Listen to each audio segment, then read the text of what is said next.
Welcome, everybody. Hope everybody's having a great weekend so far. And tonight we had NXT Takeover, and boy, oh boy, I think it lived up to every expectation that we brought it up to be this past couple of weeks, months, especially, excuse me, turn my phone off. Tuesday night when we predicted the show, we thought a lot of these matches would live up to the hype, and by golly, pretty much all of them did. So let's jump right into the show tonight. Thank you, everybody, again for joining us again. Thank you for sharing. I can actually see who's all in the broadcast tonight. So thank you, Periscope, for working tonight. Appreciate it.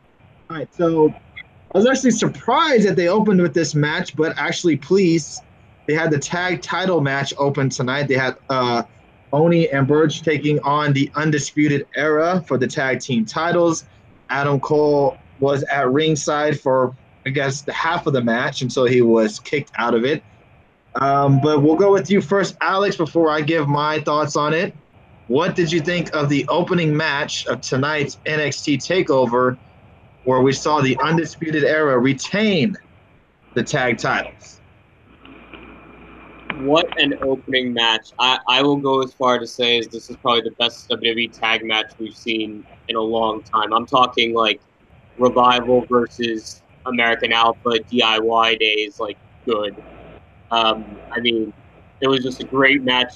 Each four of them had a great showing, and I think the first big point to make is the Undisputed Era runs NXT. They were the most over act that whole night. Like they're completely like going crazy for Adam Cole.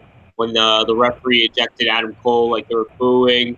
So it was tough for Oni and Burch, but they looked awesome. And I think Kyle O'Reilly's a star, guys, and I think he had a great showing. So it was a great match, and the right people won. Yeah, it looks like Kyle O'Reilly has way better UFC skills than CM Punk does. Seeing some of the things he was doing in that ring. But anyways, don't mean that still shot at CM Punk. Apologize for that. Hey, what's up, Olive? How you doing tonight, man? It was a really fun opening tag match. But we'll go to Dave next, the bizarre one himself. What did you think of the opening tag match of tonight's opening of NXT TakeOver? No notification at all? What the hell? I'm sorry. I was surprised, and I loved the whole Kyle O'Reilly coming doing his Hogan gimmick. So Velveteen stole it from him. So I'm just saying, O'Reilly's been doing it first, so whatever. But I mean, yeah, I love the whole guitar thing. But yeah, and O'Reilly's awesome. He just is. He's one of my favorites. I like my favorite of the three. Oh, it's a close tie between Roderick, but yeah, they killed it. I was wondering if they were going to pull a little swerve on us and have Adam Cole up there actually defending the titles too. So I didn't know if they were going to do that. But I mean, yeah, I mean the match is physical, and like you said, O'Reilly doing what Punk couldn't do. Actually, have a ground game saying, "Come get me, come get me." But yeah. Well, sorry. Thank you, Tara. I'm sorry I called you. Man, I apologize for that. How you doing tonight? Thank you for joining us. Gargano, Ciampa, greater than Okada, Omega. It says Texas Kid for life. Those are two different Welcome back, Texas Kid. Those are two different matches to compare. Come on, man. That's a little bit hard to compare. But man, it's not just physical as hell, though. It really was. And right, and Burch right. What's up, Red Sox fan? How you doing? Welcome back to the show. I haven't seen you in a while, my friend. I thought he quit. Can I say one thing? And I haven't done this in a long. I don't think I've ever done this. The spot when they had Strong was in the leg submission, and then O'Reilly's in the submission hold, and he's trying to break out, and he kicks, I think Oni, it was Oni, if I'm not mistaken, like 3 or 4 times in the face. Finally, they all four fall to the ring. I literally stood up in my chair and clapped because it was just a great 2 to 5 minutes of back and forth action. It was just a great tag match. I mean, the bumps that they took in that match were insane. The one Oni took on the ring apron was, oh man, that one looked like, oh my God, Alex with the super heart. Whoa. Oh, thank you very much. It was a hard-hitting match. Very very something that you. I mean, when's the last time we've actually really seen a really good tag match in the WWE on the main roster? It's been quite some time where we've actually seen a really good match, a tag match. It was refreshing, and the Undisputed Era. Oh, Dave! Oh, match! Whoa! Super Hard's coming out tonight. Thank you guys. Appreciate that. It's been a while since we've seen a really good tag match, and my question is to you, Dave, and then to you as well, Alex. What is next for the Undisputed Era? Do you think these guys continue on in a feud, or do you think you see someone else coming up and chasing these two guys? We'll go with you first, Dave.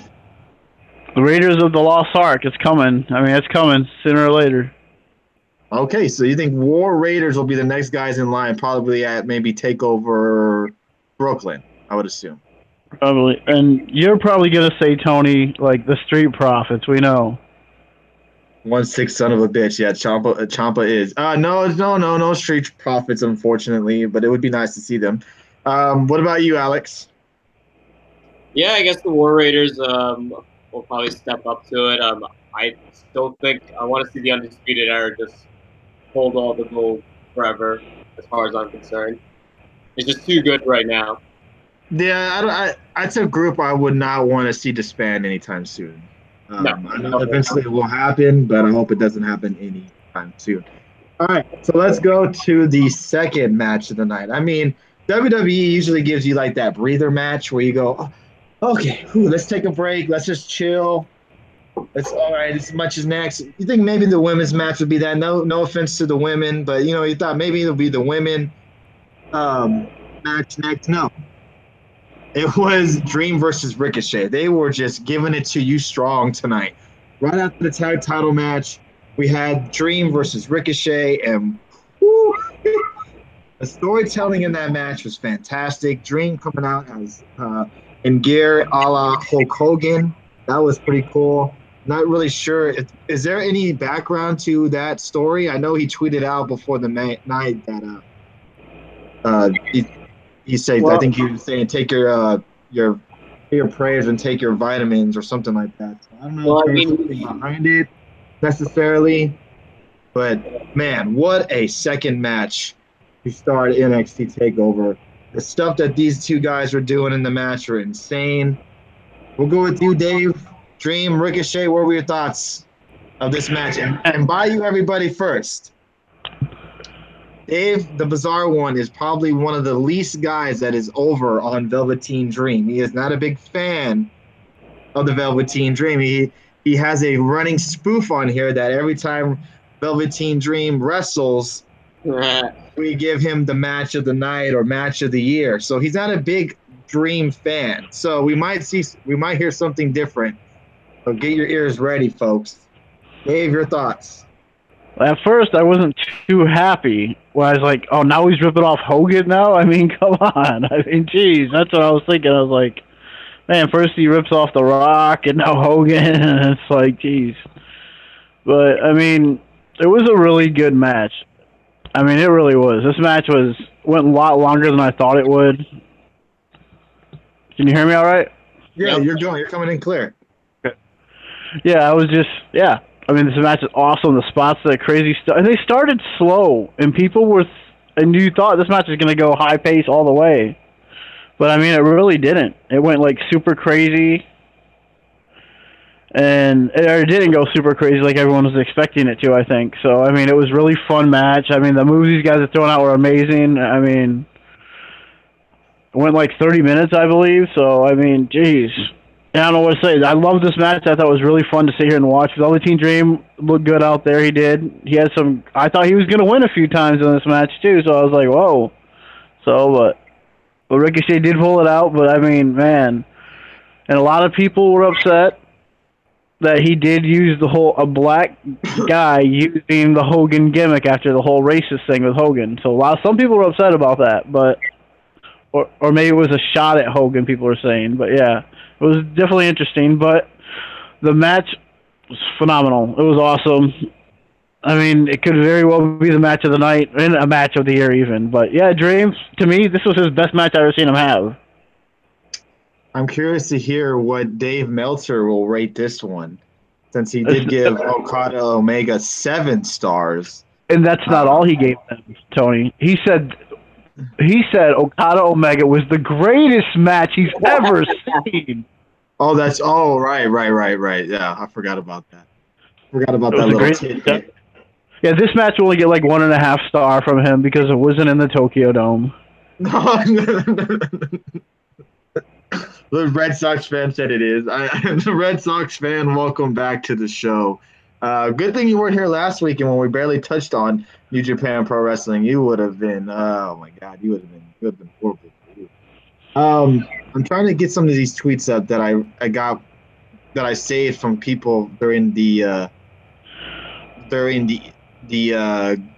Dream and Ricochet match, because a lot of them were really good tweets and made a lot of sense about what was going on during the match. But Alex, go ahead, give me your thoughts of the match, because I know I saw some of your tweets. You were going crazy during this match. Yeah, it was a really fun match. I mean, in terms of Dream with the Hogan, I mean, all over Twitter, he's been trying to compare him and Ricochet to like these big, super mega star clashes, like Austin Rock, like Rock Hogan. So this is kind of like a Hogan Rock. Thank you for joining us. But yeah, it was a fun match, and like Dave said, it started slow, which I liked. It had some great exchanges, and yeah, I mean, Ricochet did a shooting star, like how Brock Lesnar did, except he didn't concuss himself. So that was just amazing to see, and yeah, it was a great match. He got higher than Brock too. Yeah. Oh yeah, he did it so effortlessly. It was a great match. I mean, it told a great story with like Dream letting his ego get in the way, doing the whole anything you can do, I can do better. So good match. Yeah, the whole Bingo Hall thing was entertaining. Like you belong in Bingo Hall. I'm a wrestling guide. I mean, and that Death Valley drama, man. Yeah, that was crazy. Here's a couple of tweets that broke his neck. I thought were beautiful tweets, and they made a lot of sense. Greg Parks tweeted out another really good match. I feel like this is a bout where we could see a best of 3, and all 3 matches could be different and unique thanks to both men's talent and characters. I agreed. I can't think of any who impressed so regularly on such a spectacular basis without a long-term indie background in Velveteen Dream, a star in the making. I mean that's true. I agree with him. Here's another one. I really love the story of Dream constantly trying to emulate and one-up Ricochet in the match because he thinks Ricochet doesn't deserve to be at this level.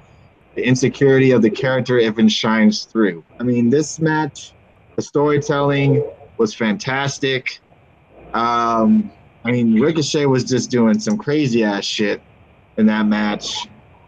Some of the stuff he does, I cannot believe he can do. And yeah, someone mentioned in the chat room as well, the suplex outside of the ring. I mean, that was brutal. Hell of a match. And I mean, you thought the opening match got you going. The second match even got you even more going. So you're thinking, damn, it's going to be a tough act to follow. And they go into the women's match. So, man, the women's match is put in a tough spot.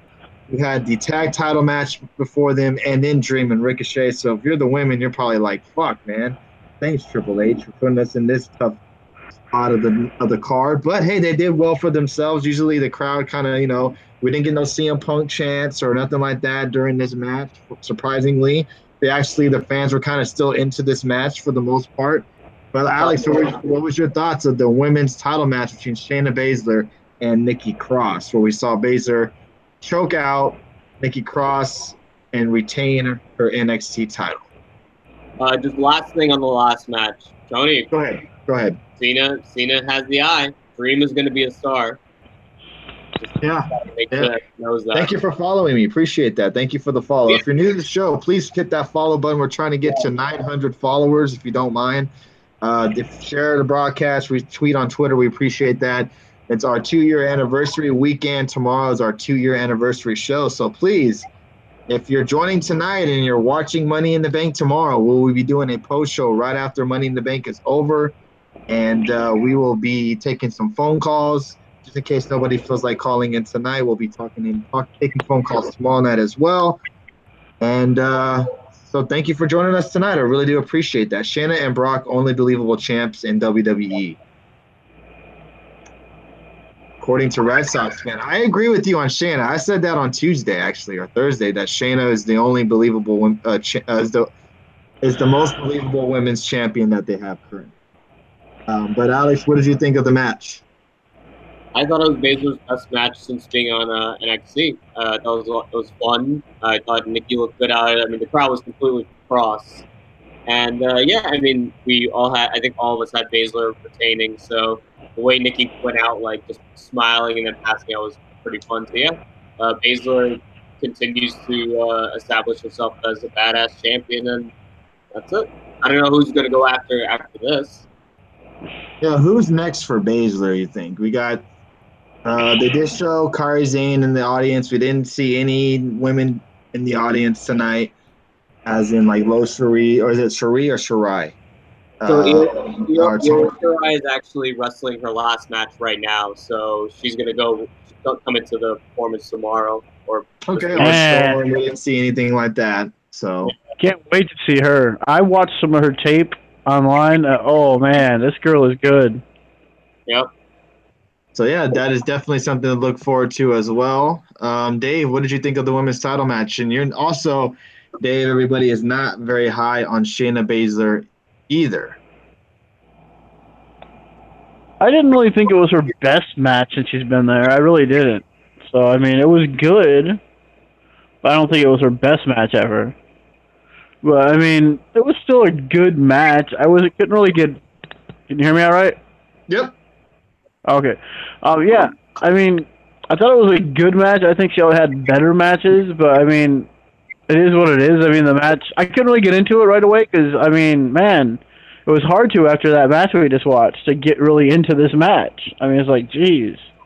Still kind of on a high from that last great match. And then we go right into the women, and they were screwed, really. I mean, they weren't screwed by the crowd, but in a way, they were. If you're just watching that last match, it was just like, man, anyone following this match was screwed. But yeah, I mean, but you know, it was a good match. If I had to say Shayna's best match was probably against Kairi Sane at freaking Mae Young Classic. I think that was her best match she's had.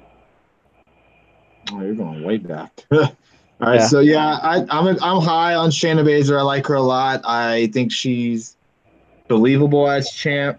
Do you think Nikki Cross will get called up with Sanity now? Alex thinks so. I'm not sure. I mean, to me, it would make sense because it seems like she would just get lost in the shuffle now. There's not really anything for her to do on NXT. But Tony, regardless if she's gonna get lost or not, like I could see WWE calling her up.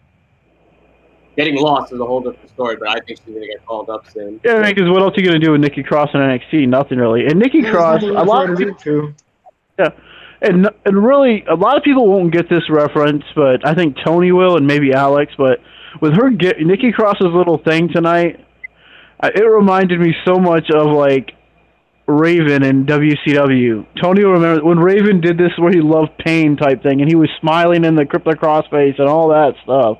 That's what it kind of reminded me of. I'm sure you'll understand that. But that's what it reminded me of. But yeah. Jody Media asked in the chat, do you think Nikki Cross oversold her craziness?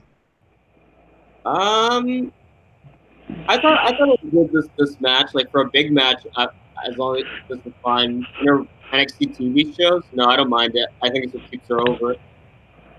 Yeah, but I could see that point too, because this is really the first time we've really seen it like this with Nikki Cross. It would have been nice if they built it up a little more instead of just for this one match. Like just instead of a one-off. Yeah, that's fine. I just think she's got to see after this. Yeah, I mean, like the more you think about it, there's absolutely really nothing for her to do. She got her title match, which I don't believe she's ever gotten on NXT. So to take did. I'm sorry? She did. I'm pretty sure she has a couple times. Really? I don't remember if she's ever gotten a women's title match. Yeah, against Asuka. Yeah, they're the last women's standing match. Oh, that's correct. I forgot about that. All right, so she got her. I think tonight she also got her moment. Yeah, her big takeover. So maybe this is her time to move up, and it would make sense for her to move up with Sanity. Totally forgot about the Asuka match. Forgot about that. She had two, one against Asuka and Takeover Houston, I believe. Was it a Yeah, fatal but four-way or something? Probably. yeah, I think it was. But the Asuka last woman standing match is on a regular NXT show. Yeah, I remember that one. Wasn't that the table spot? Yeah, Yeah, that off the ladder too. That Yeah, was a lot of people had that as one of the matches of the year, correct? Yep. yeah. Okay, yes, I forgot. Okay, forgot. Wow. So let's go to the world title match, which usually is the main event of Takeover, but it hasn't been the last two Takeovers because of the Gargano and Ciampa feud. But we had Black versus Lars Sullivan tonight. Black, your champ. Lars, your challenger. And Black came out and retained the championship. Before the match started, we saw EC3 in the crowd as well. He kind of hinted a little bit on the NXT pre-show that he is interested in an NXT championship. And, maybe, kind of keep an eye out for that in a couple of, next couple of months or tapings on NXT. But we also saw a debut of someone, and that was Keith Lee. He was also in the audience as well. So Keith Lee looks like he is signed and delivered to NXT. So look forward to seeing him on the upcoming future NXT tapings, because I'm pretty sure he'll be on at least one of them for his debut match. But I think we're all kind of expecting someone to show up for a little bit for a minute there. I thought maybe we weren't going to see anybody in the crowd. But let's go with the title match, Dave. Lars Sullivan, Aleister Black. Aleister Black retains. Your thoughts on this title match? Man, they really made. I'm glad they did, because I've been pushing Lars like crazy for a few months now. A lot of people might not know that, but yeah, Tony does. So I've been really high on him, and man, some people might not like him because he's so big and a Vince guy. Probably more like a Vince favorite, but I think he's just awesome. I love watching this guy, and man, he was made to look super strong tonight. I mean, he really was. And man, this match is fun. I enjoyed the match. I mean, Lars took some brutal shots. So did Black. I mean, man, it was just a fun match, brutal and hard hitting, except for that one Black mass kick. But still, I mean, it was still pretty good. He probably told him to kick out to do it again. But yeah. So yeah, this match is fun. It was great. And Lars, like I said, was made to look like a superstar. And I think he shined tonight. Yeah, he did look really good tonight. He surprised the hell out of me. I've been high on Lars Sullivan, but I didn't really think coming into this match that it would be really that great. And he did really good tonight. He shined, like you said. They made him look really good. And I tell you what, if Vince McMahon was watching tonight and saw Lars Sullivan, that man probably was drooling buckets, seeing what Lars Sullivan could do in the ring. Off the top rope, that he is a more athletic Braun Strowman. Not as good as a talker on the microphone, but he is a better wrestler than Braun Strowman, hands down. I would say a Brock Lesnar.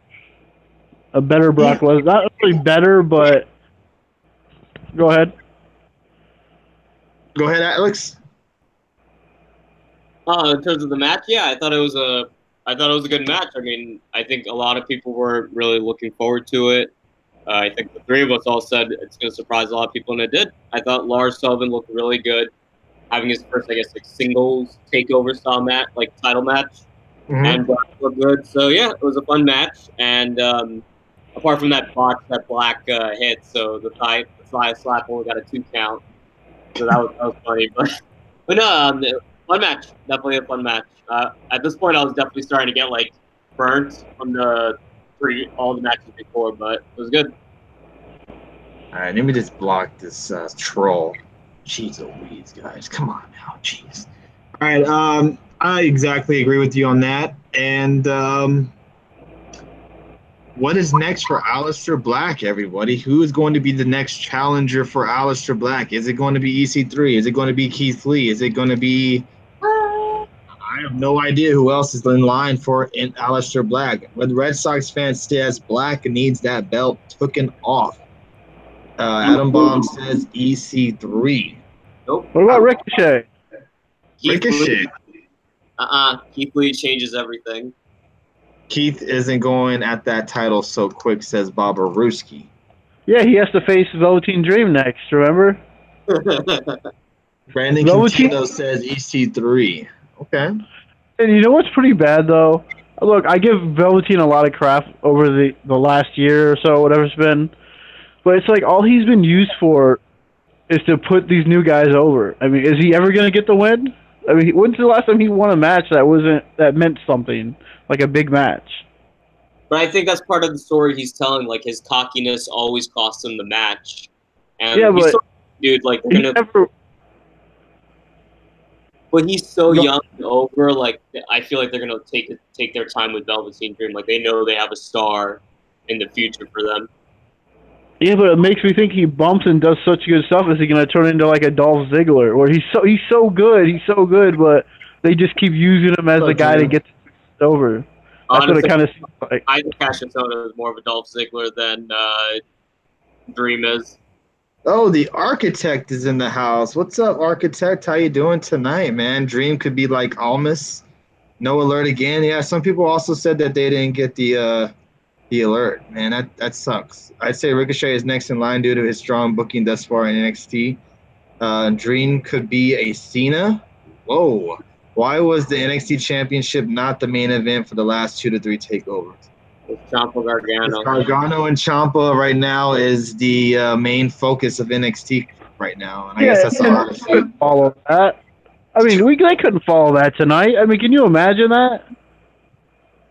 Yeah, I mean, if you have that type of match and then you have the world title, man, I mean, the crowd would have been exhausted. That would have been – I don't think that would have looked good on TV. You have that match in the night because the crowd is going to be worn out after that. Chicago street fight. And speaking of that, let's get to that Chicago street fight, because the Chicago street fight to me was everything what should have been in that unsanctioned match.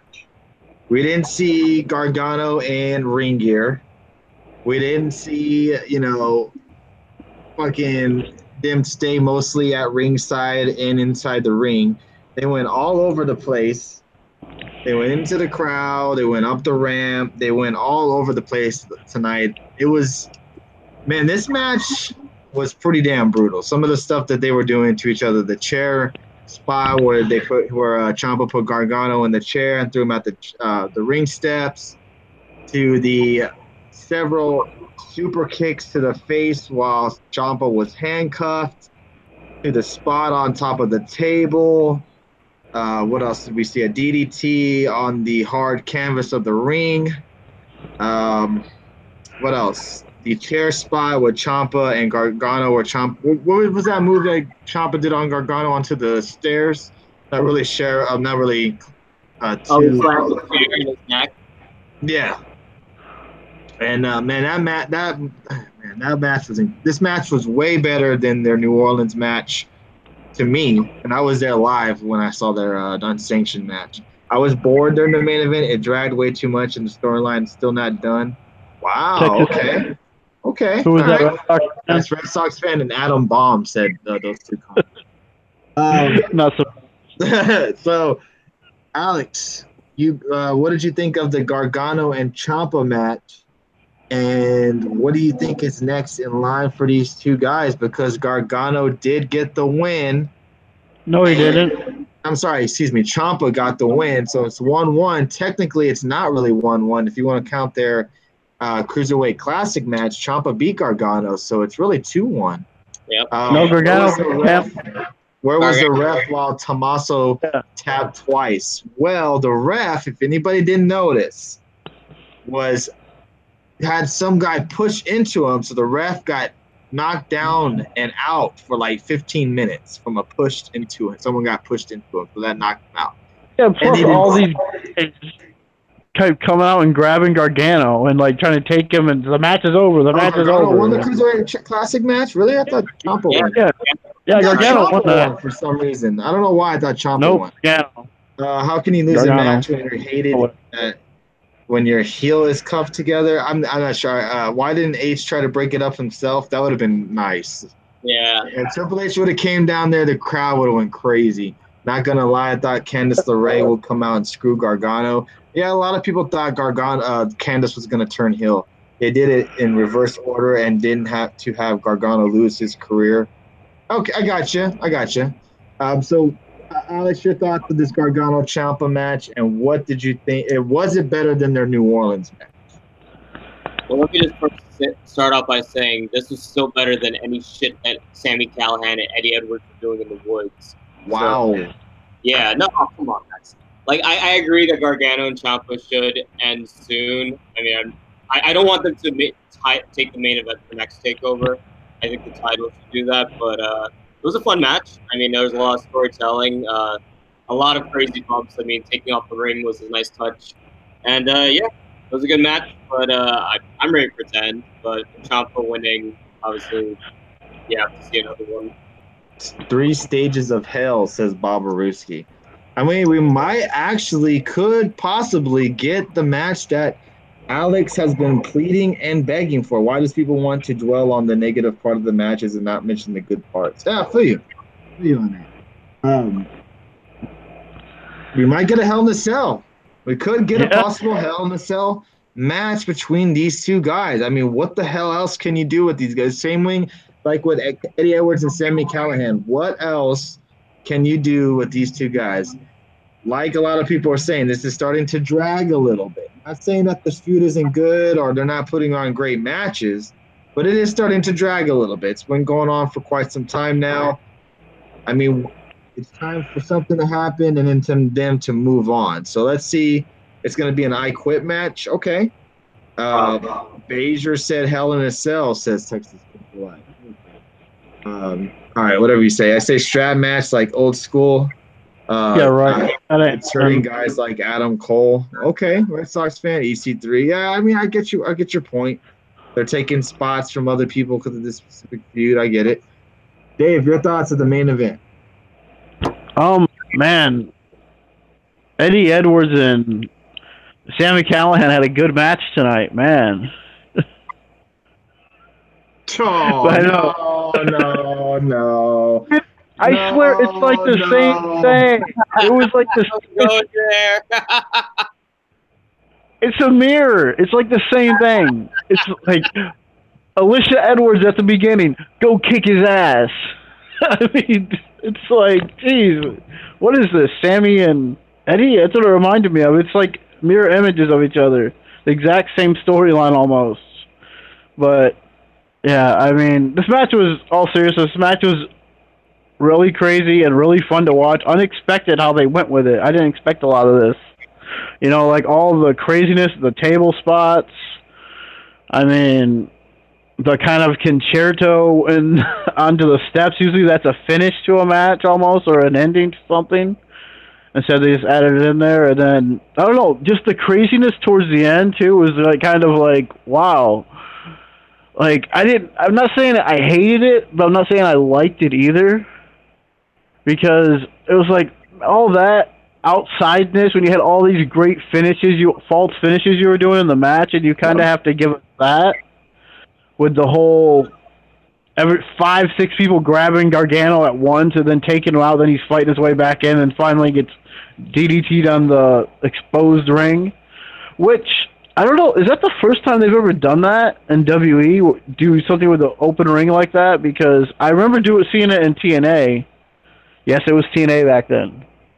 But, I mean, yeah, I remember seeing that, but I never remember seeing that done in the WE. So, but yeah, it was a cool finish. It was different. I'm not saying I really liked the finish because everyone involved. I would have liked just the straight-up finish with them, but it made sense for Ciampa to get a cheap win, so it worked. Periscope's doing that stupid thing again. It's about to freeze me again. It's going to kick me off again. Oh, yeah. Yep, doing it again. I'll be back on in just a second, guys, where I can see your comments. I don't know why Periscope likes to fuck with me. So, yeah, the main event was pretty solid. I thought the main event ending was pretty unique. It was something that I think a lot of people were caught off guard, seeing that the crowd was shocked, hands on their head, mouth open. They didn't know what the hell they just saw. I liked that spot. I thought it was really nice. And there it goes. The Periscope. Thank you. And I thought it was a unique finish. Now, let me get back on the Periscope real quick. Seriously, is there a more hated person than Ciampa right now? No one. Can y'all see me now? Can y'all see me now? All right, we're back. Now I can see. I don't know why Periscope's been doing that lately. It like freezes my chat, my scope up, and then kicks me off, and then I'm back. So thank you guys for joining us again. So all right, so the main event I thought was pretty solid. I thought it was better than the New Orleans match, like I said, and I was there live seeing that match, the unsanctioned match, and now the quality is poo. Is the quality bad now? Yeah, a little bit. It's all right. If it's bad, if it gets a little bit worse, then I can just restart the scope, guys. So check this out, everybody. Triple H currently having a media call.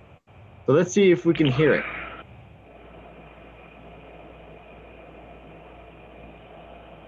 Oh.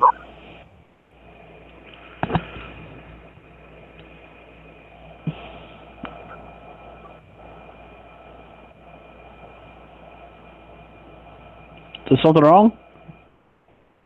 Oh, you can't hear it, Dave? No, I can't hear anything. I didn't know what was going on.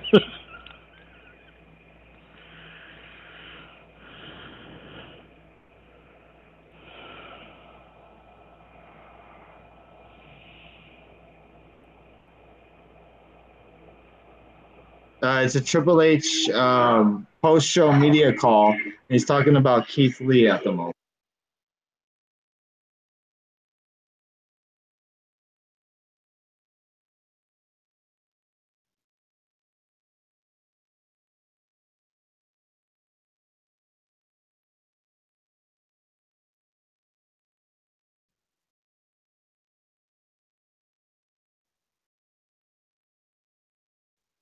Let's see what the next question is.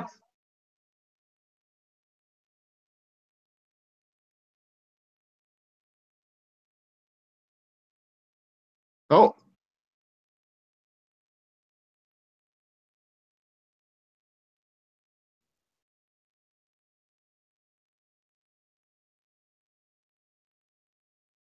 All right, we'll just end that. There you go. If you're interested in watching that, it's on YouTube. Triple H is doing a conference call, so I'm sure you'll see more people popping up with the whole results and what Triple H has said. But yeah, it seems like non-kayfabe. Not even giving. I mean, some of them will probably be kayfabe answers, like with the Nikki Cross one. But yeah, that was stupid. That was a stupid question. Come on. That was a pretty stupid question. You wait on the phone, out of all the questions you ask him is, is Nikki Cross going to move up to SmackDown Live in the next couple of weeks? You think he's going to say, Nikki Cross is going to debut on June 28th, SmackDown Live. So be ready. Have your TVs on. Come on, man. Like, seriously. Like, that's the dumbest question you can ask Triple H at this time. He's not going to give it away. I mean, come on now. Anyway, sorry again. Sorry. That was bad on me. Thank you again for everybody for joining us. Is everything all right? Is the connection okay on everybody on Periscope's in? Want to make sure everybody's – is everything good? Is everything fine? Is there a lag? Do I need to do I need to restart it?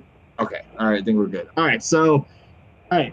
Before we go to the ratings of what tonight's show was, Dave, match of the night. Oh, man, this is tough.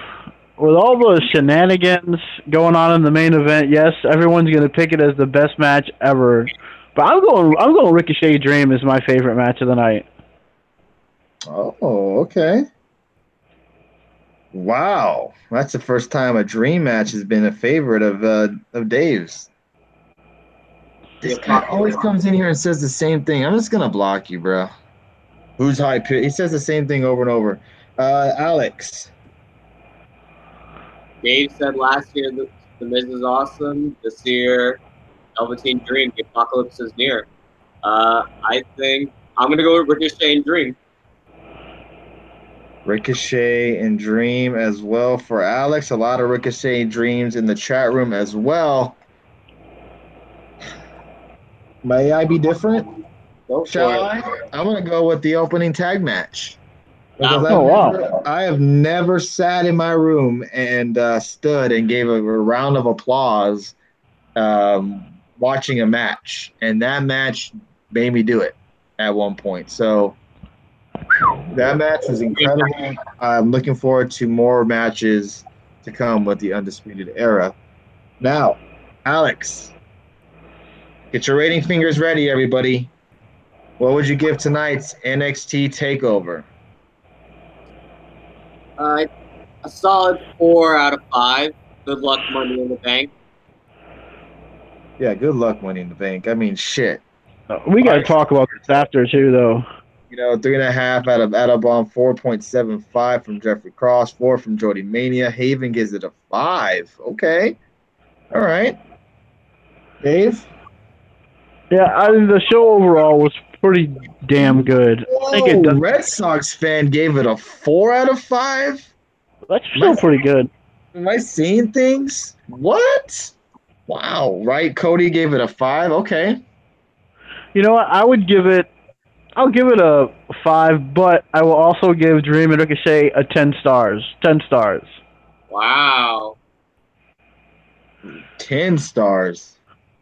Yes. Trying to top Meltzer. To my Fallout shelter. 3 out of 5 so far. Okay. I'm going to give it a 4.5. A 4.5 seems fair. Main event hurt in a big way. I didn't make it home for the first match. Oh, Babaruski. Missed out, my friend. I was bored at the end. Wow. Okay, fair enough. Fair point. Fair point. When you have a lot of those type of matches go on, I mean, by the time of the main event hits, you might be worn out at the end of the night. And it was a hell of a show tonight. And Money in the Bank has a lot of trouble ahead of them. I mean, if we're going to probably get the same old shitty ending, shitty story, same shitty booking, same shitty endings. Now, here's my question for you guys, and here in the chat room as well. Do you think you could stop watching WWE and mainly only watch NXT? No, because SmackDown I still want to watch for AJ, Bryan. There are people on SmackDown I can't part with. Dave?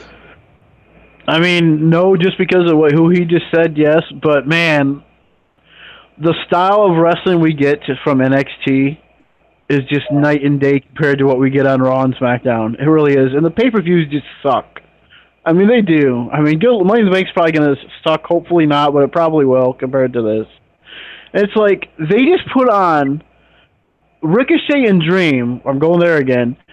Put on a match like you would see like Will Ospreay put on with somebody. That's what they just put on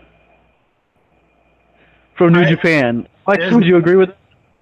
Here's my question for you guys. If you had to pick between the two, if you had to pick between having cable and watching US or Fox too, or to keep your WWE Network subscription so you can keep watching NXT, what would you pick, Dave? Oh, I'm definitely picking WWE Network because you can still get the pay-per-views. Yeah. You got me there. You got me there. Hey, you got me there. But you can't watch the WWE pay-per-views though. Why not? I got the network.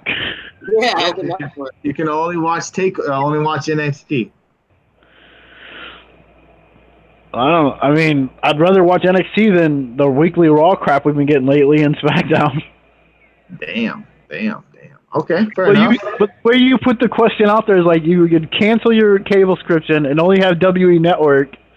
I would do that if I could only pick one of the two. I'd rather have the network than freaking just USA and Raw and SmackDown. Yeah, I agree with you on that. All right. So let's move to our shoot the shit tonight. We got a couple of wrestling stuff to talk about. Hey, what about Alex? Oh, Alex.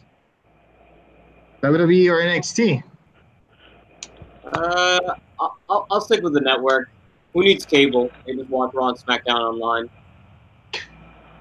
That you got a good point there. But yes, we will be taking phone calls if people still want to call in after we do our shoot the shit.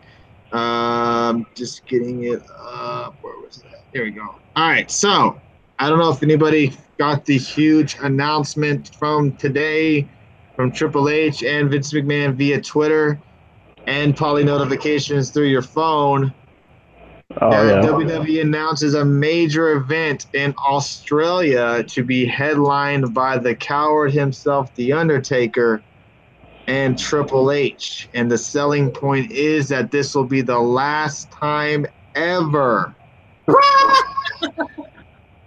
And it's not like we haven't heard that before, right?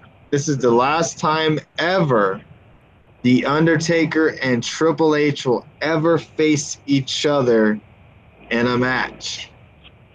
It was first reported by the Sunday Herald that the WWE, in partnership with TEG Dante, will be returning to Australia with a Super Showdown.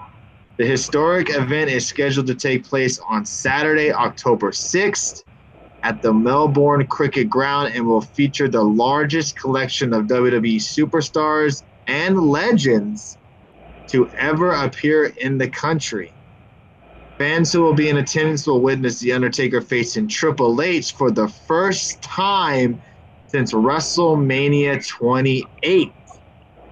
Other favorites include John Cena, Ronda Rousey, Shane McMahon, Seth Rollins, Roman Reigns, Shawn Michaels, Randy Orton, Nia Jax, AJ Styles, Charlotte Flair, Daniel Bryan. So Daniel Bryan is mentioned, and that is after his supposed contract is up, everybody. Keep in mind that. The Miz, Sasha Banks, Alexa Bliss, Big Show, Bray Wyatt, Australia's own Billy Kay, and Peyton Royce, and many more.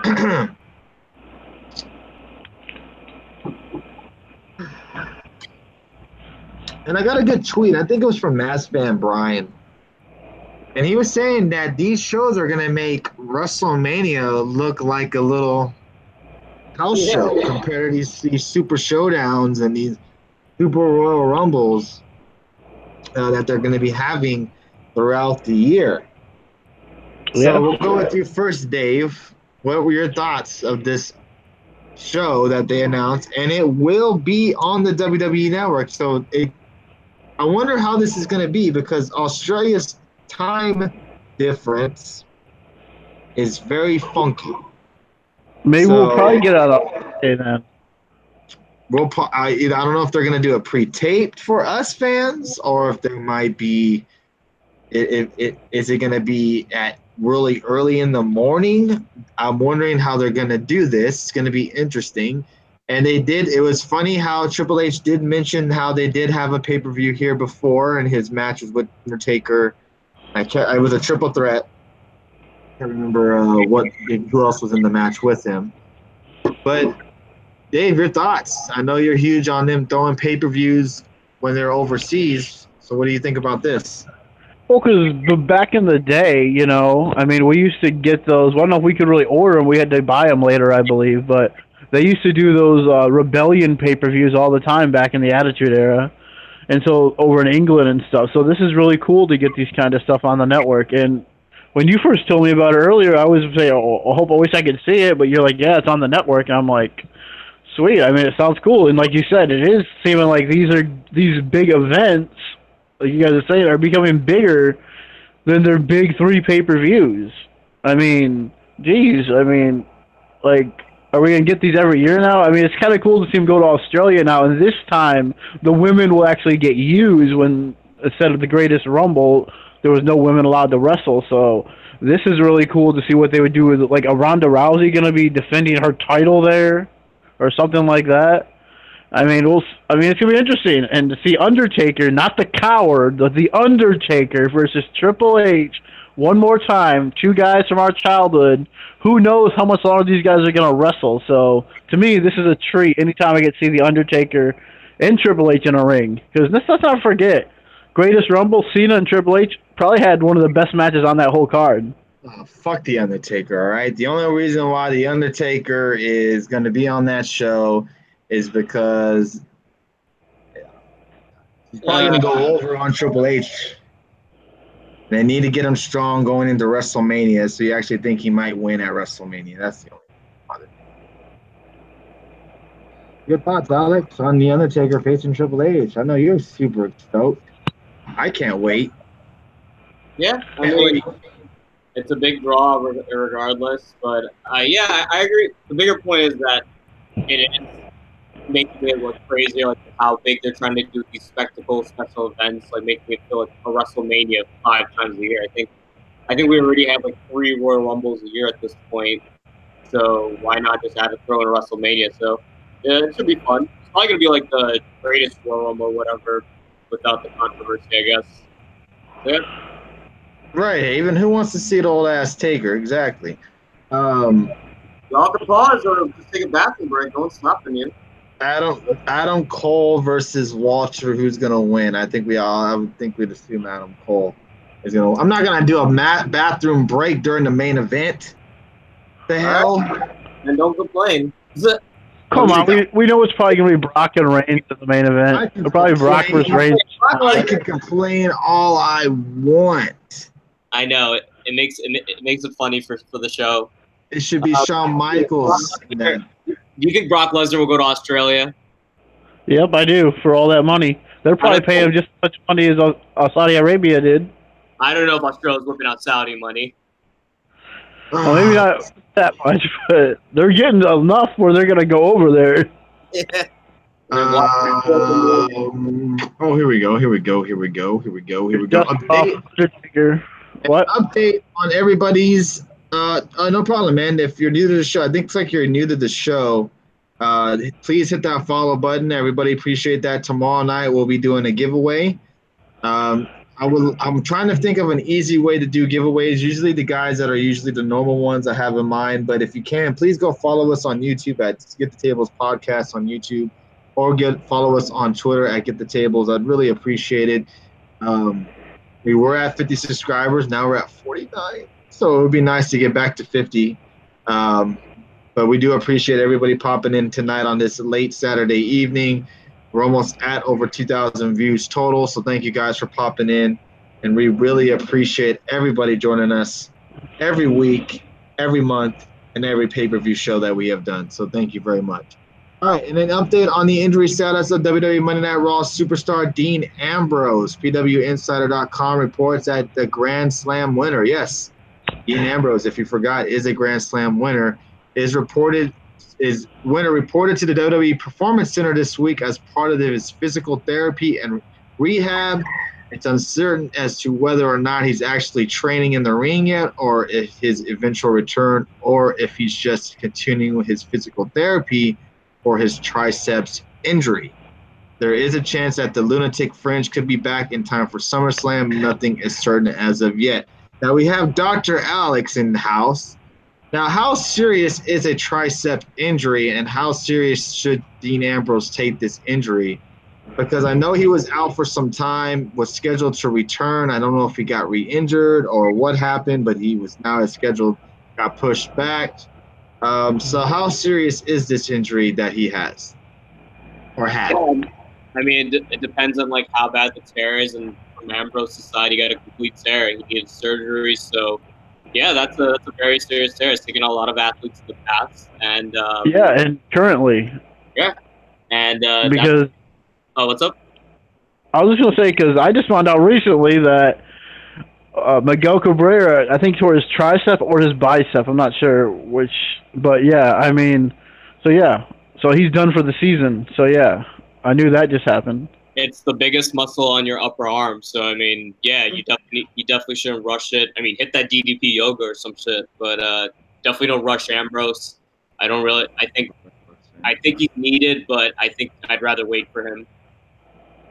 I think he had a setback in rehab.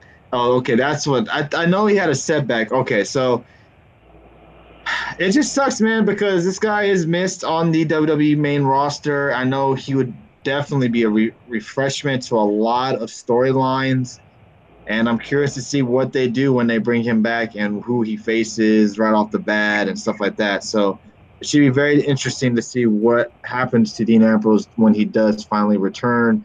I think if you're not a fan of him, understandable, but also I think you have to admit he's a little bit missed on the main roster. I'd rather wait for him to be actually ready, not rush himself like some old guys did. Yeah, Ambrose gonna wash guys like Elias away. Yeah, makes kind of good point. I actually I hope forgot that he so. was injured. Wow. Ambrose is not refreshing, needs to be healed though. Okay. I agree. All right. So if anybody had noticed, there was a big E3 competition going on this week with on up, down, down between the New Day and the Elite, Kenny Omega and the Young Bucks. The New Day were the winners. Well, actually, Xavier Woods, aka Apollo Creed, was the winner. And a lot of interesting things popped up on the WWE Network, like Kenny Omega was on the WWE Network, which was kind of funny. But anyways, news came out, and I'm not sure how true this is. I said Austin Creed. I am so freaking sorry. I apologize. Well, he was. Omega did win it. That is right. He blew Omega. Woods blew that lead. That's right. The New Day won, but Omega beat Woods. That's right. Kenny freaking Omega and Young Bucks on network. Yeah, Apollo is Rocky. Damn it. I'm so sorry. I apologize. I am sorry. If you're about to start fanboying about Omega and the Bucks, I'm just gonna leave. No, just shut up. Texas Kid for life. Triple H apparently says he's open to New Japan cross promoting. Now, people are kind of taking this out of context because he was talking about a lot of other partnerships and other companies, but New Japan was mentioned.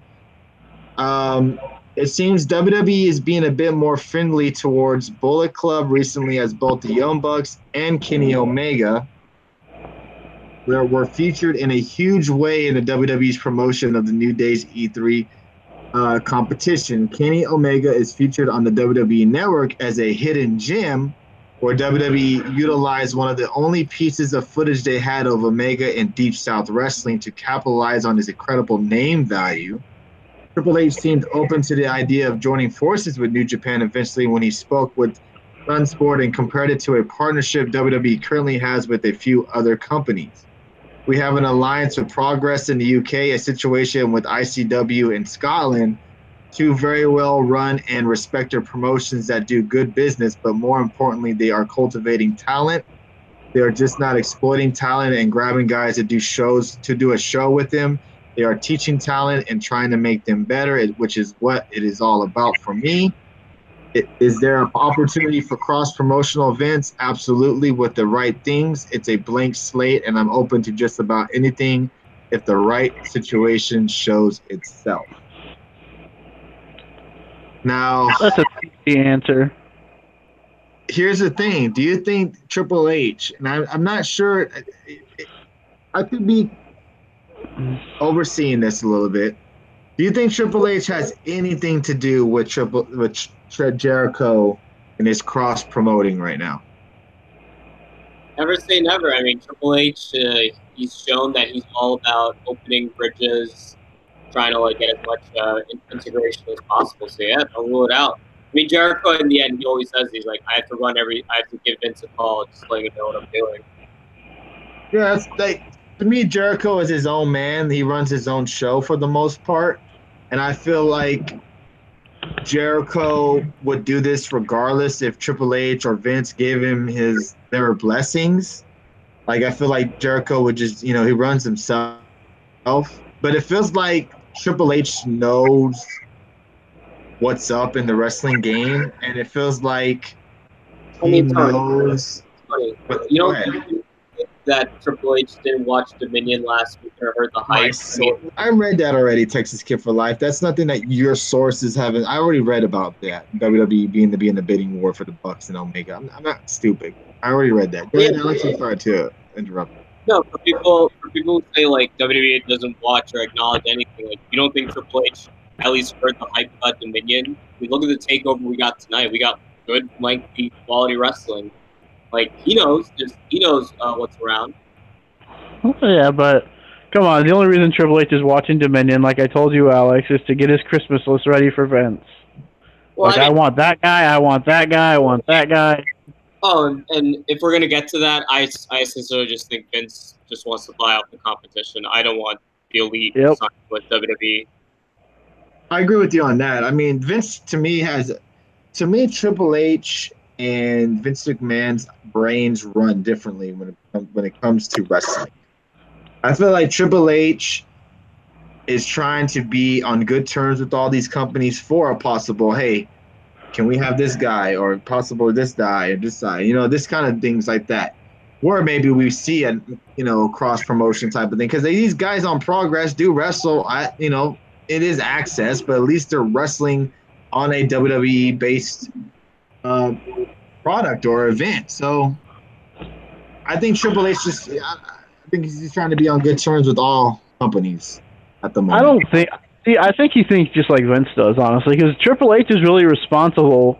If you think about it, he had to get approval from Vince, yes, but it all started with NXT, really, when Triple H signed Kevin Owens and Finn Balor, Nakamura, Hideo Itami was even thrown in that same mix too, as well, and Sami Zayn came on a little before, but I mean, yeah, it all started with that, and now we're seeing all these guys just come in like crazy from other companies. Now we got Adam Cole, Ricochet, guys like that, EC3, all coming in now. And I think it's just them, like Alex said, in a way that they're just trying to take up all the popular guys and bring them in so they can kind of kill the indies in a way.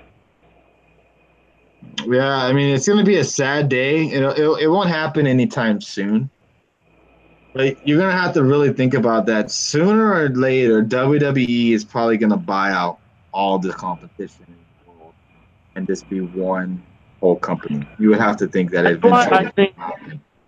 That's why I think at places like New Japan and ROH, they shouldn't do nothing with WWE. I don't think they should, because as soon as you start working with WWE, that's when it starts to become watered down. You're not getting the same New Japan anymore. And their competition, they're the biggest competition right now for the WWE right now is New Japan. They're the biggest. So I'm not saying I'm not saying that they would buy out New Japan because I don't think that.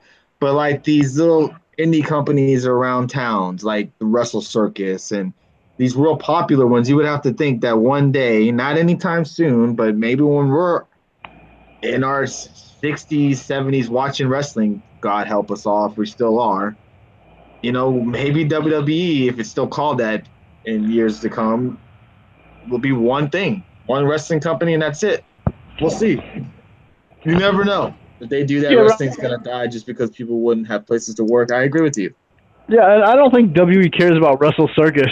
I think they would go after the bigger promotions, and they're still going to be wrestling even if it's not televised. They'll still be wrestling, no matter what. No matter if WWE bought out New Japan, ROH, Impact, everything, there would still be those local wrestling schools and local wrestling little stuff around, even though if they're not televised. They would still be around somewhere.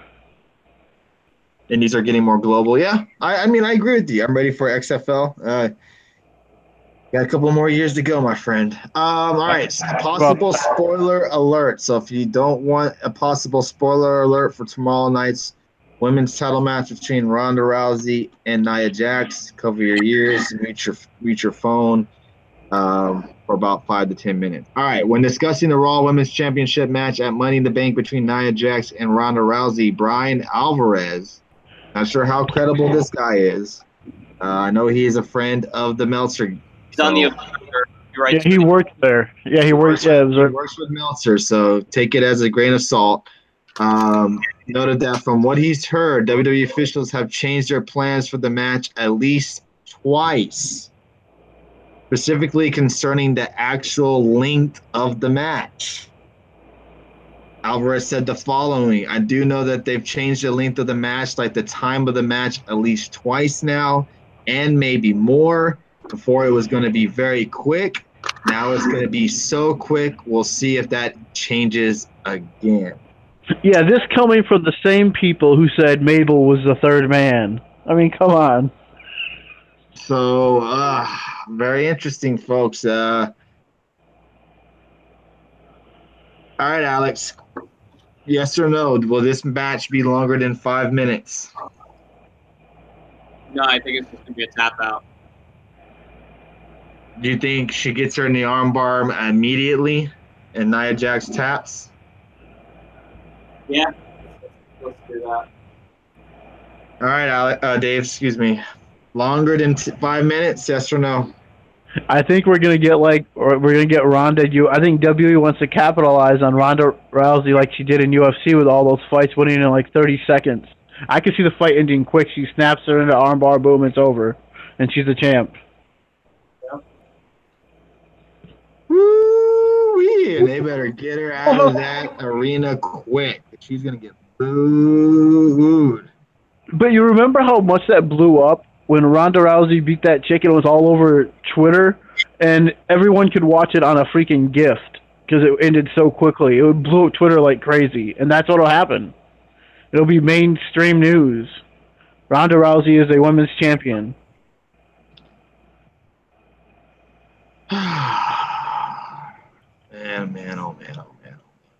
Man.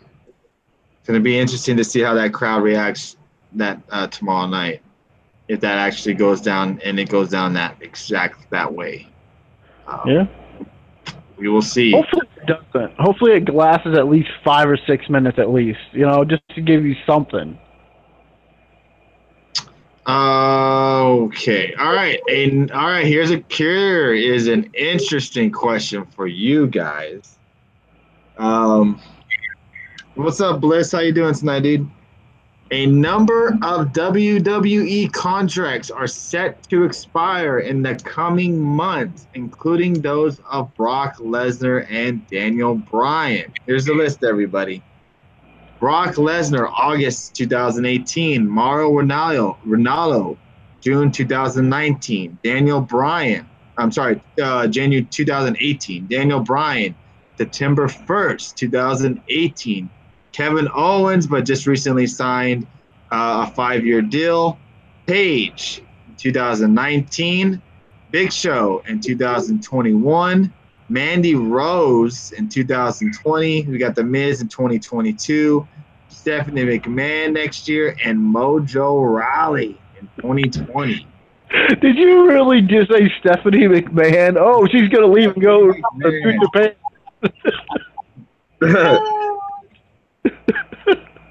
What's going on, Bliss? How you doing tonight? That is the funniest thing I've ever heard. Stephanie McMahon's contract is coming up with WWE. Yeah, she's leaving. Yeah, there goes Steph. She will be getting fired, everybody. So she's going to ROH. Yeah, should look for her on Impact. Yeah, I'm sure Stephanie is on the chopping block. She has to. All right, rumor killer. Regarding a possible WWE return for James Ellsworth. I don't know who made up this rumor, but the rumor was going around town that James Ellsworth was going to show up tomorrow night at Money in the Bank. Well, it was previously reported that former WWE superstar James Ellsworth would possibly be returning to WWE at this coming Sunday night's Money in the Bank. Well, however, Ellsworth has confirmed via his official Twitter page that he will be taking part in an independent event in China. No, he pulled out. No, he pulled out. Oh, he pulled out. Yeah, last minute. Well, I'll be damned. The wrestling company posted on their Twitter saying that James Ellsworth pulled out. They even said in the second paragraph, while we are spoiling for another company, we do have our own matches, but this was, however, unprofessional.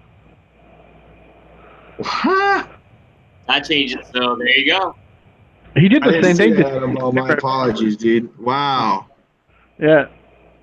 Ellsworth did the same thing to Tommy Dreamer, too, when he pulled out of a show. That money. His money. That's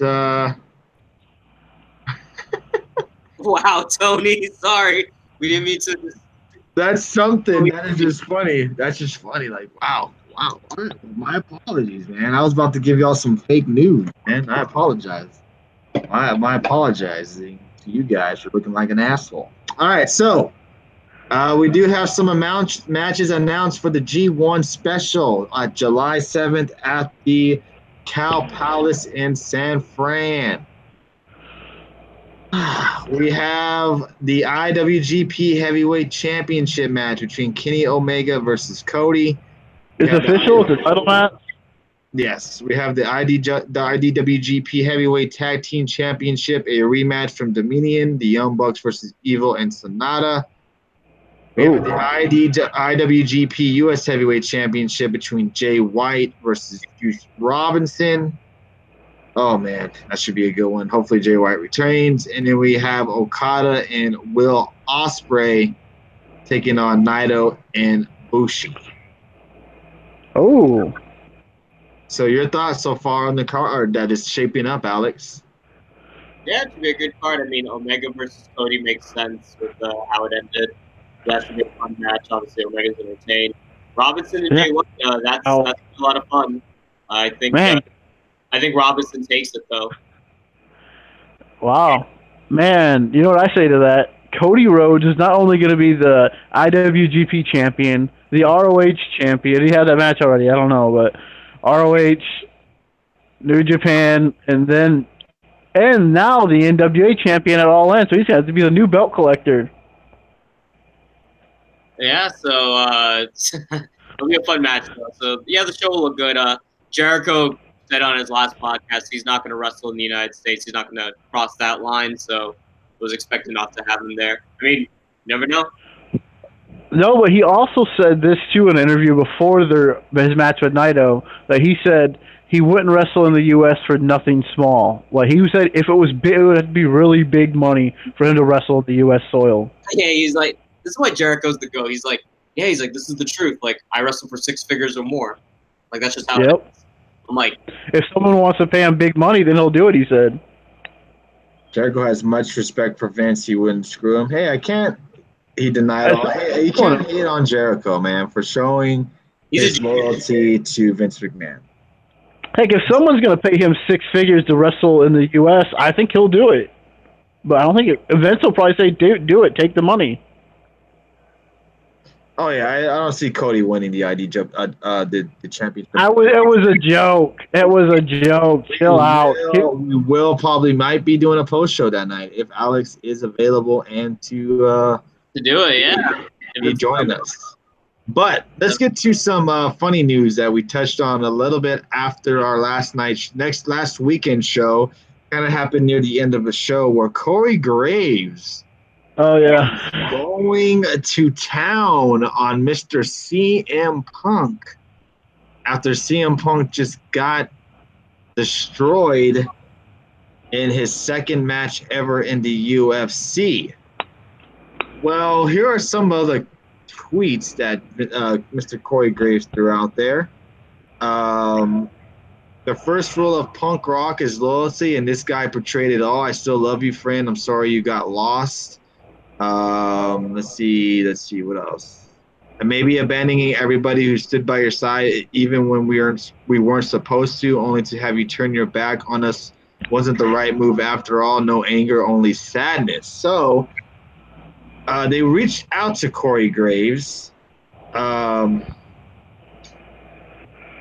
Basically, CM Punk, if you still worked for the WWE, he basically cut you off for the most part. Corey Graves and CM Punk had a long friendship going back to 2011 when they first got into, or 2001, excuse me, when they first got into wrestling. And apparently when Punk and WWE went down the drain, if you had a friendship with Punk and you were affiliated with the WWE, he pretty much cut you off, and that's why Corey Graves pretty much went ballistic that night. You guys have any thoughts to this, or should I just move on? I mean, okay, like, I get everyone's arguments. Like, Punk talked shit when he left like years ago, and yeah, Corey has his grievances, but it's just the timing. Like, why, Corey, do you want to say this Punk is fighting? Like, that's just more of an attention ploy than it is friends just hashing out shit, you know? Well, Graves also said that he reached out to Punk when they were in Chicago, and he said, "Hey, you want to get together for dinner?" He said, and Punk basically he said this is what Corey Graves said. We don't know if Punk said it because we don't know, but it's his words saying that Punk said, I don't think none of us should be friends since you're still working for them." So it's funny. There's a picture of Punk and Bret Hart and AJ Lee with Bret Hart and his wife, so that's kind of funny. But yeah. Yeah, but nothing else really to say. Okay. I mean, he does sound bitter to come out right after he loses to kind of bash him like that. If he would have came out on a regular Tuesday morning and said all that, it'd been different. Well, he just said it like out of the blue right after he lost. It is kind of sour grapes a little bit, it seems. But I mean, Corey Graves is outspoken like that. And who knows? Maybe Corey Graves is doing what he did with Booker T all over again. Because, they'll bring it up, hey, another one, another, yeah, of course. People complain about anything of Punk. Oh, of course. When it comes to wrestling and Punk, you're going to have punks. You're going to have fans that love Punk, and you're going to have fans that hate Punk. He and they're either how he texted Punk before his first fight to wish him well, yeah. Yeah, I mean, who are we to judge on this altercation? Yeah, it probably wasn't the perfect timing to go out on Twitter when CM Punk is trending worldwide after he just got his ass kicked and, talk shit like that. Probably wasn't the smartest thing to do and probably wasn't the best thing to do. But, hey, I mean, Corey Graves probably got a lot of satisfaction by doing that. And let him be him, I guess. That's Corey Graves for you. According to a report of PW Insider, WWE officials are talking about having a big 20-year anniversary edition of SmackDown Live next year, which could be very similar to Raw 25. As longtime WWE fans may recall, the pilot episode of SmackDown Live aired April 29th, 1999. Wow, that's crazy, everybody. The show started to air weekly episodes in August of that same year. It's also worth noting that SmackDown is only about 20 more episodes away from their 1,000th show. SmackDown. It's also a possibility that WWE will acknowledge that as well, like they did for the 1,000th episode of Monday Night Raw back in July of 2012. So there you go. The SmackDown Live anniversary show possibly scheduled for next year. Yeah. Makes sense. What were you gonna say, Dave? I was just gonna say I forgot all about that. I don't remember ever seeing that episode. Honestly, I watched it obviously on the network, but I never remembered that episode ever airing. Honestly, but maybe it did. I just don't remember it. The pilot episode. Yeah, Raw 25 was not good at all. So hopefully SmackDown, and it does. If SmackDown 20th anniversary does not have some sort of an appearance by The Rock, then it's a major fail, because that show was basically made because of The Rock. It was named around him. It was based around The Rock. So if he's not involved, it would be a shame. Or at least you could do something like where he sends a video message or something. Right, yeah, exactly.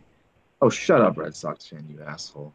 Also, rumored plans for Dean Ambrose when he does return. According to Bodyslam.net, many backstage are hoping for an Ambrose heel turn. There you go, everybody. Once he returns, with the possibility of him entering a feud for the Universal Championship. So what that means, he's going to lose to Roman Reigns. There you go, everybody. That's exactly what it means. He's going to lose to Roman Reigns. Now, is Brandon Coutinho still in the show? I don't think Brandon's still here. Now, we will be taking phone calls tomorrow night, everybody. Also, if you have a Google Hangout and you want to join the show. Oh, there's Brandon. All right. I'm going to invite you via Google Hangouts. That's a lot easier. Apparently, Extreme Rules will be interesting. 3 locally advertised matches. Don't you dare. No Dominion talk. All right, Alex, go ahead. Get your Dominion talk for a Red Sox fan.